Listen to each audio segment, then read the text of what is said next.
ప్రైజ్లాడండి. బాగున్నారా? ఈరోజు దేవుని మాట మరొకసారి జ్ఞాపకం చేసుకుందామా? ప్రతి తల్లిదండ్రి బిడ్డల గురించి అనేక విషయాలలో భయపడుతూ బాధపడుతూ ఉంటారు.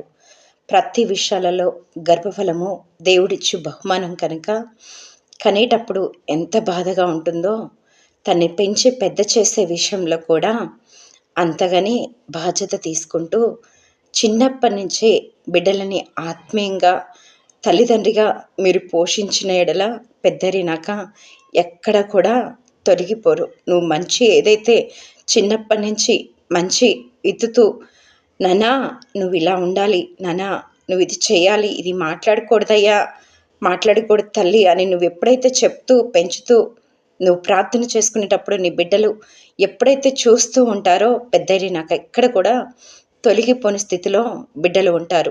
మొక్కప్పుడు లేనిది మానైన తర్వాత అది వంగది కనుక నువ్వు మొక్కప్పటి నుంచి ఆత్మీయంగా బిడ్డలని చుట్టూ కంచె వేసుకుంటూ స్కూల్కి వెళ్ళేటప్పుడు ఆ బిడ్డల చుట్టూ కంచె వేసుకుంటూ ఆత్మీయంగా బిడ్డలను పెంచితే ఎక్కడ కూడా బిడ్డలు తొలగిపోకుండా ఉంటారు. అలానే నువ్వు బిడ్డలని పట్టించుకునే స్థితిలో ఈ దినాన నీవు ఉంటే బయటికి సమాజంలోకి నీ బిడ్డలను పంపించినప్పుడు ఇలాంటి తల్లి, ఈ తల్లి ఎవరు, ఈ బిడ్డను చూసినప్పుడు ఈ తల్లి ఎవరు, ఈ బిడ్డని కన్నా తల్లి ఎవరు అని ప్రతి ఒక్కరు నిన్ను చూసి అనకుండా ఈరోజు ప్రార్థన కంచె వేసుకొని నీ బిడ్డల్ని ఆత్మీయంగా నువ్వు పెంచుకుంటూ ప్రతి విషయాలలో అనేక వాగ్దానాలు ఉన్నాయి. నీ బిడ్డలను చూసినప్పుడల్లా నువ్వు ఎత్తి పట్టుకొని ప్రార్థన చేస్తూ ఉండు. ఒకవేళ నీ బిడ్డ దారి తప్పి ఉన్నాడేమో, ఎక్కడ కూడా జీవవాక్కులు అనేది నీ నోటిలోనే ఉన్నాయి కనుక నీ బిడ్డని ఏనాడు కూడా నువ్వు శపించేదానిగా నీవు ఉండడానికి వీల్లేదు. నీ బిడ్డను చూసినప్పుడు అలా అనేక ఆశీర్వాద మాటలైన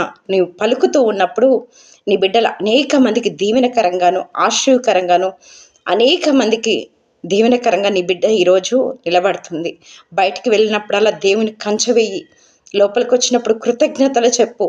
దేవా, నా బిడ్డలకి ఆయుష్ని దయచేయి, జ్ఞానాన్ని దయచేయండి, తెలివిని దయచేయండి అయ్యా, నీ కృపతో నింపండి అయ్యా అని నువ్వు ఎప్పుడైతే దేవుని పాదాల దగ్గర కూర్చొని ప్రార్థన చేస్తూ ఉంటావో అసాధ్యమైన కార్యాలు నీ బిడ్డ పట్ల నువ్వు చూసి దేవుణ్ణి ఎంతగానో మహిమపరిచే రోజు దినము వస్తుంది కనుక ఈ దినాన నువ్వు కోల్పోకుండా సమయాన్ని సద్వినియోగం చేసుకొని నీ బిడ్డల కోసము కన్నీళ్ళు విడిచి నువ్వు ప్రార్థన చేసిన ఎడల అసాధ్యమైన కార్యాలు నీ దేవుడు నీ పట్ల, నీ కుటుంబం పట్ల, మనందరి బిడ్డల పట్ల జరిగించునుగాక.